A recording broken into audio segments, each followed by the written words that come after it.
that feel? It's good. It's good. The job is done. We can go home now. The job is done. We can go home now. That is Nikola Jokic. And for anyone who doesn't know, he paused his game to be here. He is arguably the funniest NBA player at the moment, in my opinion, and arguably one of the best, if not the best. He was the MVP past 2 years, and then he almost won it again this year. Just won the NBA championship. I'm starting off with a clip like this because I'll talk about that for a few moments in this week's episode of What Lights Your Fire. But first, I just want to say, how you doing? How the heck are you? I hope you're doing well. I know you are. You're a champion. And welcome back to the show. If you're a returning listener, it's been a little bit, but I've been busy. It's been a busy month for me. And since our last meeting, I've had a lot of stuff to get done, a lot of stuff to go do, and I just haven't really had as much time to sit down and make an episode. But that doesn't mean I haven't been thinking about how can I drop a little bit of inspiration? How can I drop a little bit of self-help motivation, right? Because I needed it this past month, and I was able to find it in a few different places, thankfully, from other people, from myself as well, but. I'm just glad to be able to be back and make the actual episode 23. I was informed that I mislabeled it on all the platforms, but I'm too lazy to go change it. If that ever becomes a real issue, I'll go back and change it. But this is the actual 23rd episode of the show. And if you're a new listener, welcome. Please make yourself at home. Sit back, relax, grab a cup of tea or something.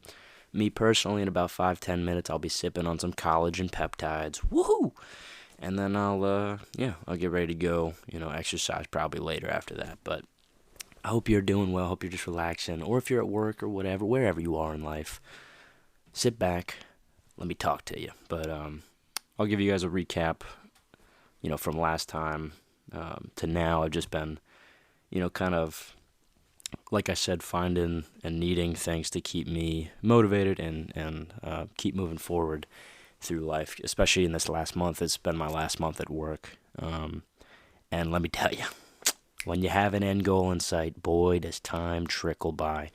But once it's gone, it's like it never happened, right? Because it feels like it flew by. But in that moment, damn, I'll tell you, every day, every hour is like tick, tock, tick. Literally just every second feels like it's an hour long. But that's just where I'm at. I'm like I said, I've been trying to stay motivated through that time because it's one thing to be able to say, oh, at the end of this month, this or this is going to happen. Oh, now I just I'm looking forward to that. But you have to live in the moment, right? And you have to live for each and every day that you're given. So that's what I've been trying to focus on. I've been trying to focus on that attitude, not taking any day for granted, and especially not taking the moments that I do have at work or outside of work or wherever I am as any less important as what I'm looking forward to, right? So remembering that even if it's maybe a dull moment at the current second that I'm at, it's still time that I'm here, right? And that I'm able to live. I'm able to express my emotions. I'm able to be well and live my life. So I'm thankful for that. But that's what kept me motivated this past month. And I played that clip of Nikola Jokic here at the beginning. You know what? Screw it. That's it. He's going to be the episode art, a picture of him wearing his shirt that says, I paused my game to be here. He's just such a funny person, in my opinion. But I'm talking about him today, and guess what? Another one. And no, it's not DJ Khaled. It is not DJ Khaled in here today saying another one. It's me. It's me telling you that there's another inspired episode this week. It's half and half. Half me, half someone else. And I'm very thankful for that. The second half of today's episode is inspired from really from two people. One, my aunt sent it to me. It is it's actually from my aunt, an idea to do it about my grandfather, who, has a I'll get to it later on, but it's, from one person about another person's story. And I'm really excited to be able to do that. And I really think some of the tips he has, kind of like a summation before I get into it later. He once biked all the way from Lexington, Virginia, all the way up to Boston, Massachusetts, in the span of, I think, 5 or 6 days or something like that. And he wrote a newspaper article about it in the local paper, and it got published, obviously. And there are a lot of tips and life lessons that I think people could take out of it after I read it, at least. I have a couple that I want to go through. But that's just the gist of it. Before I get into that, before I get into my personal fave of the day, I just want to talk about Nikola Jokic and how the way he responds to winning is my little piece of motivation for you guys today at the beginning of this episode. So I played that clip, right? And if you don't follow the NBA, whatever, it doesn't matter. You know what basketball is, and you know that, professional athletes, they get paid this stupid sum of money, right, to play, and that all the teams are competing for that one trophy at the end of the year. And he's been on a team that's been, a contender for that for the past 4 or 5 years probably. Just mostly, because they have a good team, but also because he's on it. So, anyways, they finally get to it. They won the first championship in the Denver Nuggets history. I think it's their first. And, it's literally 15 seconds after, the banners are getting raised, but, the confetti's falling. The buzzers sounded. The Nuggets are champions, right? And who does the on-court reporter going to go to? They're going to go to the best player, right? They're going to go to the star of the franchise at the moment, which arguably, there's a couple guys, but this is the main guy, right? And so they go up to Nikola Jokic, and this lady, I don't remember what her name is, but she is interviewing him. She goes, and a lot of the times, you'll hear, after an NBA championship, I remember vividly the one in 2016 when LeBron James and the Cavaliers won. He was crying. He literally cried out. He was like, "Cleveland, this is for you." But he was like, "Oh my gosh, man," and all that good stuff. But this guy, he literally stone-faced. He's stone-faced Serbian. And he's asked this question. He says, "Well, Nikola, how do you feel? You just won your first NBA championship." Yeah, he goes, "Oh, this is good. It's good. I can finally go home." It's like he's viewing it just as like a side mission throughout his life. But that's kind of the point here. That's how I'm getting into the motivational aspect of it. In my opinion, he takes every single day, win, lose, or draw, as just another day at the office. And I think that's a good attitude to have when it comes to trying to keep yourself motivated for the next thing, but also it's a good attitude to have in winning. Because, if you say you're going after something, right, you have a big goal, and it doesn't have to be an NBA championship, obviously. Say you have a goal to, I don't know, pass a test or something like that, or you have a goal to finish a work project or something. You have it in sight, and you finally achieve it, right? You achieve it with flying colors, and there's, really nothing to be said against you for it. If you're going to react like this is the first time and the only time it's ever going to happen, you're going to be in for a rude awakening when it doesn't happen, okay? When you do fail, how are you going to respond? This is a lesson that I remember my dad telling me back, when I was playing team sports and stuff. I remember vividly it being like, hey, when you do something well, when you strike that guy out, don't act like it's the first time you've ever done it. Because then people start to notice that, right? And you start to notice that, because then you treat it like, oh, this is such a good, such a good feeling that, oh my God, I have to celebrate right now.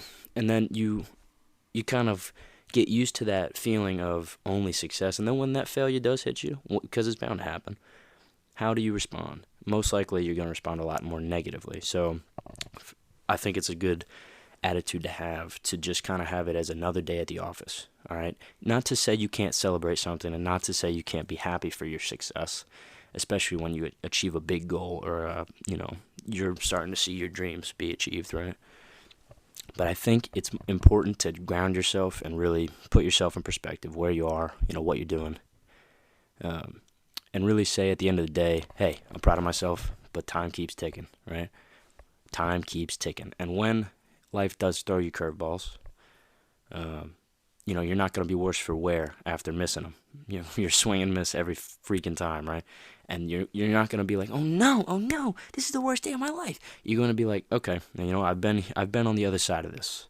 I know how it feels, and I'm striving back for that. But it's just another day at the office. Just another day at the office. Oop, what's that? The time clock? I punched in. It's another day at the office, and that's just where I'm at. And that's how I view his response to that question. Albeit very funny. I think it's a good response, and I think it's a good attitude to have, especially if you are in a high stakes situation in your life, or really low stakes, doesn't matter actually. But I think that's a good attitude to have, especially as far as keeping yourself moving forward once you achieve something. And that kind of transitions into what I was mentioning earlier about my grandfather. And for anyone who doesn't know him, I'm very, very proud to be related to him. He's a great man.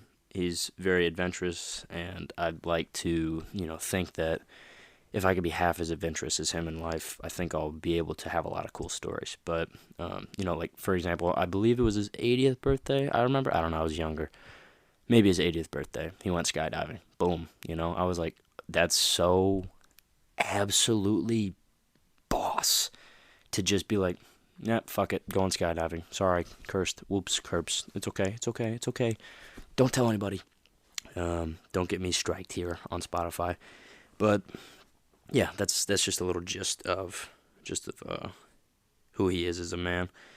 But great guy, and I think he has a lot of life lessons to be taught. Every time I go, talk to him, visit him, I get a lot out of it, because not just because he's my grandfather, but because he's a very inspirational person in my opinion, and he's lived a lot of life. But this story, the one that he got published, like I said, he went on his bike ride from Lexington to Boston.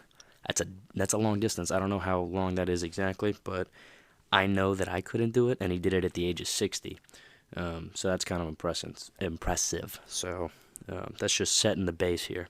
But what's going to motivate me this week about reading it, the article that he read. And if you want to, see a picture of the article, let me know. I'll gladly send it over so you can read it. But I do have the newspaper right here. I'm gonna read a few parts of it that stuck out to me, especially because I know his demeanor and I know how he would have said it in the moment. Because he takes these things like it's nothing, and it's really cool. Because like if I went out and did something like this, like a solo adventure, solo bike ride, pretty much across the East Coast, right? I would be like, I don't know, me personally, I'd be very nervous, but I'd be talking about it a lot. I'd be talking about like, it's not just nothing, right? It's something to build up to. And so, and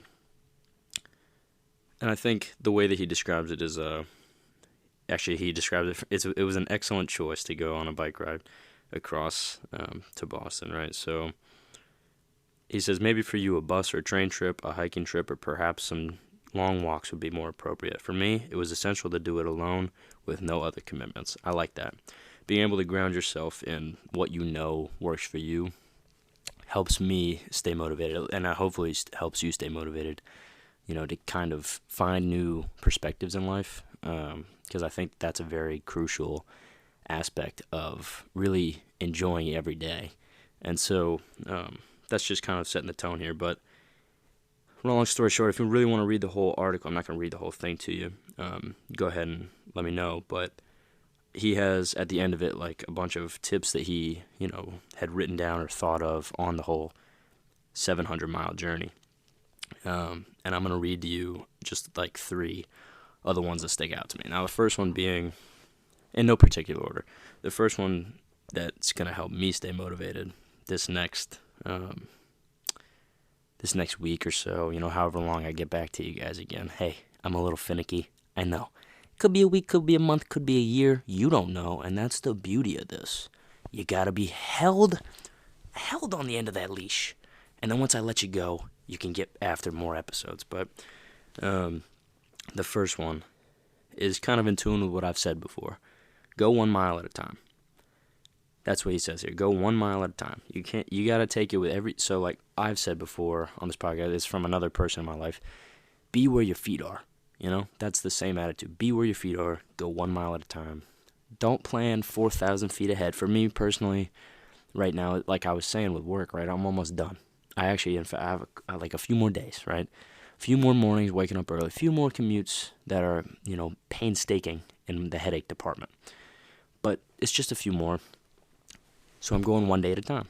I'm trying to focus 1 day at a time. I'm not just looking towards, the end's in sight. I can start something new, a new chapter in my life. I'm thinking, you know what? The time I've spent here has molded me into a more developed person, and I'm thankful for it. And so I'm going to be able to take that time that I had and use it for these last couple of days again. Really focus in on the things of the day and the things of my work day and all the good stuff that comes along with being awake, right? And being able to kind of just enjoy the minute parts of your day. And so I'm going to go 1 mile at a time this week. That's the goal. And then the second point here to help kind of for maybe some inspiration. This is more of an inspirational sentence than anything. I'm trying to find the one. Sorry, there's a whole list of them I'm trying to find. I read it earlier and I like this one because it made me think of how I can. Oh, here we go. A smile generates a smile. So that's for me, like I've mentioned again on this podcast before, I strive to live with joy. I encourage you to strive to live with joy every day and not let people or things get in your way of being joyous, because choosing anger or choosing to be pissed off over something when you could be experiencing the absolute love of joy in your life is a detrimental choice, in my opinion. And it's inspiring me. A smile generates a smile, right? I try every day to encounter other people, walking places, driving places, whatever, with a smile as best I can, even if I'm in a bum mood, because I know if I see them smile back, it's going to put me a little bit up, right? It's going to make my mood better. For example, I did that on the way. I was walking to get, the campus I work on is big, and I was walking to one of the cafeterias we have because I forgot lunch. And I'm walking. It's a rainy day. I probably look disheveled because I've been in the lab pretty much all day. And then, I come out and I'm walking to the cafeteria and I see this random person that's walking on the other side of the sidewalk. But you know that thing when you see someone from super far away, it's awkward to say hi really far away, so you look away for a little bit. Anyways, we walked up to each other, and then I gave a smile like I always do, half expecting them to just walk right by me. But the woman's attitude greatly changed. She had looked at me with a stern look on her face. Her brow was furrowed and all that good stuff. And then she had a very, happy disposition on her face. It was like a transition of, oh, nice to see you too, have a good day sort of thing. And with that smile, it made me think how the smallest interactions you have in your day have an impact on other people, and not just other people but yourself. Because introspectively, really, that made my day, because I was like, hey, I was able to give a little bit of joy at that brief moment in time. We understood that, there's things to be happy about, right? So that's what's going to inspire me. I'm going to try and do that. Just a smile generates a smile. And then the last one that I like to talk about today is, like I said, there's a list. I'm trying to search through them. Oh. Okay. Sorry, I was reading one that's funny, in my opinion. The one that's... Okay, here we go. What you did on your trip can't be changed, no matter how much you might wish to. And transitioning into the one underneath it, a trip can't be repeated. So, what you did on your trip can't be changed, no matter how much you might wish to. I've had a lot of things in my life where I wish I could take them back, where I wish I could try it again, where I wish I could succeed better, or succeed, period. But I know I can't, right? Those are the things that make you a human. Those are the things that make you into an actual developed person because you face trials and tribulations. And you're able to step forward out of that. Stay hungry for what you're, deciding to follow in life, and achieve that. If your goal is to be the best family person you can be, have the strongest connection in your family that you can, and you go through tough times where you feel like maybe your siblings are far from you, and whatever, you feel like sometimes it's hard to stay connected, or maybe you're going through turmoil with your spouse. Maybe you're dealing with kids that are frustrated at you as they're growing up, right? There's all these things. But once you get past them, once you work through them, you can't change what already happened through the trip. The trip is life here. You can't change it. But a trip can't be repeated, right? Like I said, you can't go back and do it.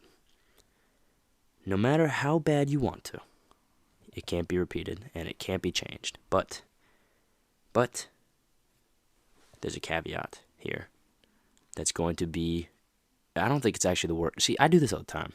I just spew a word out there and hope it sticks. I don't think caveat's the right word here. There's a condition. There we go. There's one condition here that's very important to this, because that might sound bleak to you.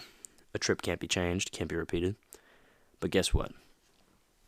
Once that trip is over, a new trip starts.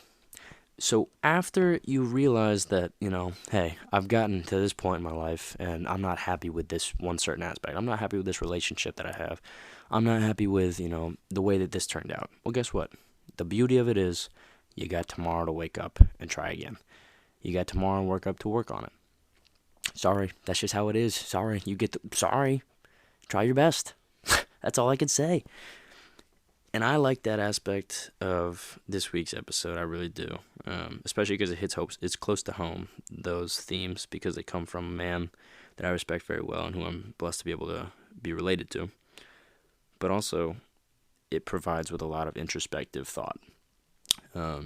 So, this week, try and focus on your, where you're at in your trip, right? Where are you at in your journey? And, do you wish you could go back and change things? Do you wish you can go back and repeat something? Tough shit. Now, you're on to the next aspect, okay? If you want to try and change something, now you have the next day. Push forward on your journey. And, I think you'll see that with a smile generating a smile and going 1 mile at a time, you're able to do a lot of positive things with your life, and you're able to find a lot of success. So that's what I'm leaving you with this week. Not too many jokes, a couple slip-ups here and there. Your boy's he's rusty, okay? The joints are creaky. I gotta get some WD-40 in here, loosen up my rusty joints. But I'm happy to be able to talk to you guys again. Be able to just kind of talk about what's been keeping me inspired and what especially, I got out of these two things this week. But I hope that you enjoy the rest of your week here. It is a Tuesday for me, so I'm going to try and live the rest of this week 1 mile at a time, 1 day at a time. And, I have another inspired episode for you guys next week from a buddy. And let's just say, let's go golfing. Let's go golfing. That's we're going to be golfing next week. No, but it's going to be definitely about that because we've been golfing way too much. But you guys will see next week. I'll leave you on a cliffhanger. Have a great week. Proud of you. You can push forward. You can change that trajectory of your trip, okay? But I'm proud of you. I'll catch you in episode 24.